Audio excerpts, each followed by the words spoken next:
In June 1816, the French frigate Méduse set sail for Senegal. Her captain, Hugues Duroy de Chaumaris, was an aristocrat with almost no recent sailing experience, appointed for political reasons after the return of the Bourbon monarchy. On July 2 the ship ran aground on a sandbank off the coast of present-day Mauritania. There were not enough lifeboats. The officers and important passengers took the boats. The remaining 147 men and one woman were forced onto a hastily built raft made of masts and spars. The boats were supposed to tow the raft to safety. Instead, they cut the ropes and left the raft to drift. What followed was 13 days of hell. There was almost no food and almost no water. Mutiny broke out. People were washed overboard. The strong began throwing the weak and wounded into the sea.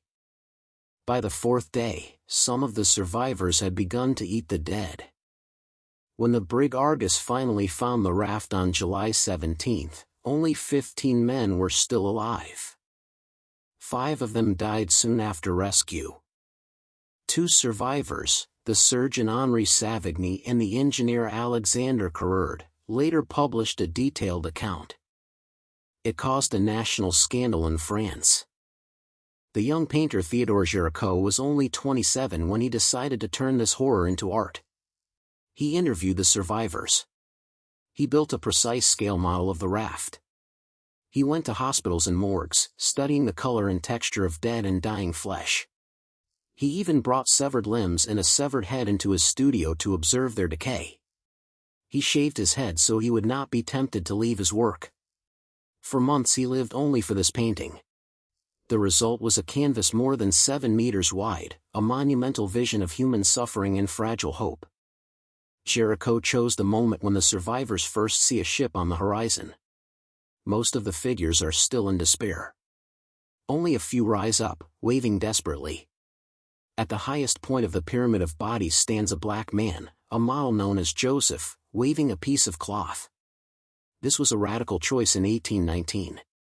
Géricault placed a black figure at the peak of hope in humanity. The painting is not just about a shipwreck. It is about the failure of authority, the collapse of civilization, and the thin line between life and death. When the raft of the Medusa was shown at the Paris Salon of 1819, it caused an uproar.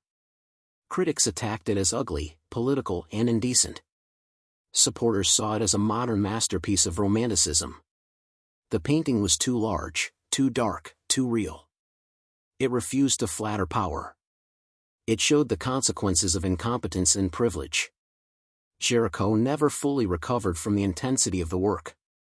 He died in 1824 at the age of only 32.